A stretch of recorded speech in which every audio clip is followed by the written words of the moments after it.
Simbora, meu povo, como é que vocês estão? Tá tudo legal? Olha, já estamos sabendo quanto que é a data do próximo Enem, o Enem 2019, que ficou para os últimos fins de semana do mês de janeiro. Então a gente já precisa agora acelerar o nosso ritmo de estudo, manter o foco e não deixar com que as coisas que acontecem no dia a dia deixem a gente desanimado. Então, para a gente acelerar o nosso processo de estudo aqui, e você que está fazendo parte do curso do Física Mais Fácil do Zero ao Infinito, preste atenção. Esse vídeo vai fazer parte de uma série de pequenos vídeos com resumos de temas importantes que farão parte das nossas próximas aulas. Apesar desse vídeo estar postado aqui no YouTube, o link dele é fechado e esse link é disponível apenas para você que faz parte das minhas aulas lá no Isolado do Física Mais Fácil. Nós estamos estudando nessas últimas aulas sobre vetores e a gente já aprendeu a fazer a soma vetorial, tanto com o processo da soma vetorial por meio quase que não sai agora, meu Deus, da regra do paralelogramo, como também da regra do polígono. Já que a gente já sabe como somar, eu vou lhe ensinar agora a fazer o contrário, tá bom? Eu vou lhe ensinar a fazer uma decomposição vetorial. Esse ponto ele é muito relevante para estudar cinemática, para estudar dinâmica. Qualquer coisa que tenha uma grandeza vetorial, a gente precisa, vez por outra, usar a decomposição vetorial. Aí você diz assim, professor, o que é decompor? Olha o que a palavra está dizendo. Decompor. Na soma, a gente une dois vetores. Na decomposição, a gente vai separar os vetores. Vamos ver as duas situações. Imagine uma situação de soma vetorial, onde eu vou somar esse vetor aqui, ó, com esse outro vetor que está aqui, ó. Veja que esses dois vetores, eles estão unidos pela origem. Uma vez que eles estão conectados pela origem, você usa a regra do paralelogramo, traçando linhas que são paralelas aos vetores, e na diagonal você encontra o vetor resultante. Está aqui o nosso vetor resultante. Ele é o resultado, vamos chamar esse aqui de vetor A, esse de vetor R e esse de vetor B. Então a gente diz assim que o vetor R representa a soma vetorial dos vetores A e B. Soma vetorial. É claro que se eu precisar descobrir o módulo desse vetor, quanto vale o módulo do vetor, ou seja, sua intensidade, aí eu preciso usar Pitágoras se esse triângulo se referir a essa figura com uma figura reta, né? Ou seja, com ângulo de 90 graus, porque ele possui aqui, ó, aqui no meio, um triângulozinho aqui, ó, do tipo triângulo reto, com um ângulo de 90 graus aqui. Aí ficaria o módulo de A ao quadrado, mais o módulo de B também ao quadrado. Você pode escrever usando as barrinhas, ou pode colocar apenas a letrinha R ao quadrado, a letrinha A ao quadrado e a letrinha B ao quadrado. Porque quando a gente põe a letrinha sem colocar a setinha em cima, a gente não está se referindo ao vetor, mas apenas à intensidade do vetor. Isso aqui é uma soma vetorial. A gente usou aqui a regra do paralelogramo. Ó, aqui, ó, regra do paralelogramo. Pronto, tá aqui a regrinha que a gente utilizou. Agora a pergunta na decomposição vetorial é o oposto disso aqui. Eu vou informar para você quem foi o vetor resultante e vou te perguntar quais foram os vetores que formaram esse vetor resultante. Viu como a pergunta é de trás para frente? Então, para isso, presta atenção nesse detalhe. A gente vai colocar o nosso vetor desenhado sobre um plano cartesiano. Vai ficar mais simples de você acompanhar nosso raciocínio. Então imagine que eu tenho aqui um plano cartesiano, onde esse é o eixo X, e na vertical eu tenho o eixo Y, e eu vou desenhar aqui um vetor. Eu vou desenhar esse vetor que sai aqui da origem, e ele vem nessa direção aqui, ó. Pronto. Eu vou chamar esse vetor de V. V de vetor.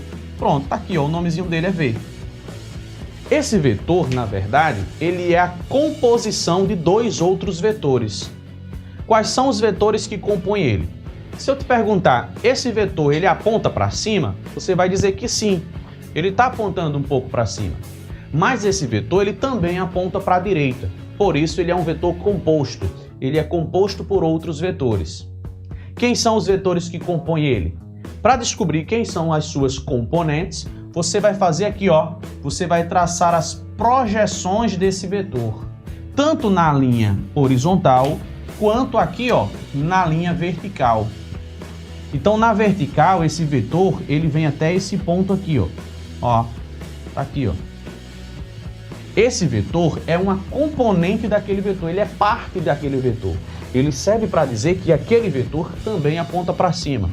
Essa parte do vetor é chamada de componente Y, porque ele está alinhado com o eixo Y. Essa é a componente Y. Já essa parte que está aqui na horizontal, olha aqui, ó. Essa parte da horizontal, ela vai ser chamada de componente X, o vetor X. Ele representa aqui, ó, deixa eu pôr a setinha em cima, o vetor horizontal, que quando se junta com o VY, os dois juntos formam o vetor V.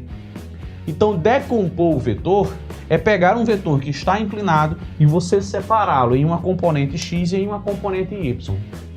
Se a gente estiver falando, por exemplo, de um movimento lá da cinemática, que são os assuntos que a gente está estudando, imagine de repente que alguém chegou aqui no chão, aqui é o chão, e alguém atirou aqui uma bola aqui, ou bateu um tiro de meta no futebol. Quando o jogador chuta essa bola e essa bola sai nessa direção, note que esse movimento da bola é um movimento composto, porque ele está subindo e ao mesmo tempo ele está indo para frente. Então é um movimento que ele é composto por dois outros movimentos. Esse vetor que tem aqui pelo meio, ele é composto por outros dois vetores. Se você precisa descobrir qual é a altura máxima que essa bola vai chegar, você vai precisar saber quanto vale essa componente vertical. Se você precisa saber o quão longe ele chega, então você precisa saber dessa componente horizontal. Então, não só nesse caso, mas em diversos outros, vai ser necessário você fazer a tal decomposição vetorial. Como que a gente faz, então, para, partindo dessa informação V, descobrir os valores de Vx e de Vy, as intensidades desses vetores? Para isso, eu preciso lhe informar mais uma informação, que é essa inclinação aqui, ó, esse ângulo de inclinação. Porque, obviamente, se esse ângulo for menor, ou seja, se esse vetor V estiver mais na horizontal, o vetor Vx vai ficar um pouco maior, enquanto que o Vy vai ser menor. Se esse ângulo aqui, ó, ele gira no sentido anti-horário, aumentando o valor do ângulo, então eu vou ter aqui uma componente Y maior e uma componente X menor, porque ele vai estar mais para cá, ó. Ele vai ter menos Vx e mais Vy. Então esse ângulo ele é fundamental no cálculo. Então sempre a gente vai partir dessas duas informações, que eu vou destacar aqui para você de cor laranja, que é o vetor V e o ângulo θ. Com essas duas informações, você consegue fazer a decomposição. Para você entender melhor como funciona o processo da decomposição, eu vou explicar isso usando a trigonometria, aquela relação de senos e cossenos. Nem tangente a gente vai precisar aqui por enquanto. Então imagine que eu vou pegar aqui esse triângulo que se formou aqui embaixo. Observe esse triângulozinho aqui de baixo, que eu estou destacando agora com esses pontinhos aqui. Nesse triângulo eu percebo que a letra V, o vetor V, representa a hipotenusa desse triângulo, enquanto que o Vx representa um cateto. Mas qual cateto? O cateto adjacente, o cateto que está ao lado do ângulo que eu escolhi. Agora esse outro lado pontilhado aqui, ó, ele possui o mesmo tamanho desse lado aqui, ó. Então ele também aqui, ó, está representando o vetor Vy. Ele tem o mesmo valor que a componente Vy. Observou esse detalhe aí? Deu para sacar que eu tenho um triângulo formado por V, Vx e Vy? Se eu sei V e Vx, se eu sei a hipotenusa e o ângulo, eu calculo qualquer cateto. Quer ver, ó? Vamos usar aquela relação chamada de cosseno? O cosseno é assim, ó. O cosseno de um ângulo é calculado como sendo o cateto adjacente dividido pela hipotenusa. Aí eu te pergunto, quem que é a hipotenusa nesse meu problema? É a letra V. Então eu vou chegar aqui, ó, e no lugar da hipotenusa, eu vou colocar o módulo do vetor V. Aí eu te pergunto, e quem que é o cateto adjacente ao ângulo? Quem está aqui logo ao lado do ângulo, né? O Vx? Então tu vem aqui, ó, e troca o cateto adjacente pelo Vx. Então, se você precisa calcular o valor de Vx, olha como vai ficar aqui, ó. Faz uma regra de 3, 1 vezes Vx, Vx. V vezes o cosseno de θ é V cosseno de θ.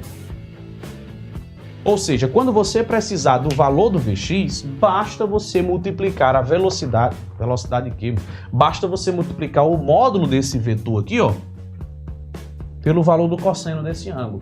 E cosseno você sabe que são informações que são tabeladas. Geralmente a gente usa senos e cossenos de 30, 45 e 60 graus. E se tiver outro valor, você também está sabendo que as questões sempre colocam os valores de seno e cosseno. Então, se você já tem na questão o cosseno e o valor do vetor, para descobrir o Vx é só fazer essa multiplicação simples. Essa mesma regrinha pode ser aplicada ao seno. Analise o seno comigo. O seno de um ângulo é quando você divide o cateto oposto pela hipotenusa. Olha para cá, quem que é o cateto oposto? Quem está de frente ao ângulo é o VY. Então você vem aqui em cima e no lugar do cateto oposto você escreve VY.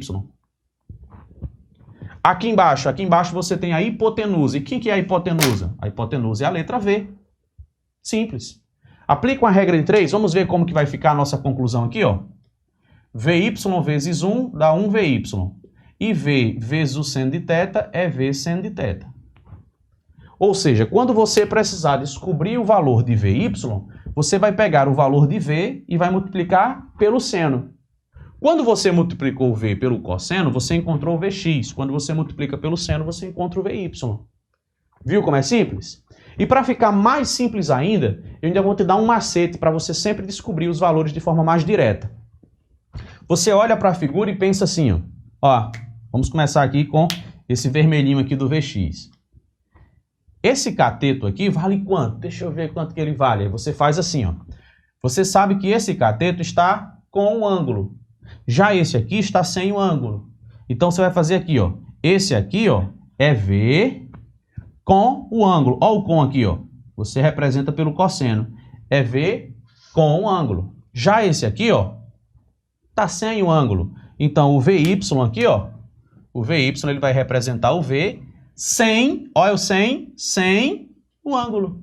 Viu como é fácil de decorar? Então pronto, ó. Sempre que a gente precisar do VY, é V sem o ângulo. Quando a gente precisar do Vx, é o V com o ângulo. Ah, professor, e como é que eu aplico isso dentro de uma questão? Para você aplicar isso dentro de uma questão, você precisa ficar atento à nossa próxima aula. Porque nessa próxima aula da próxima sexta-feira, dia 10 de julho de 2020, às 18 horas, a gente vai falar sobre a decomposição dos vetores no estudo dos lançamentos.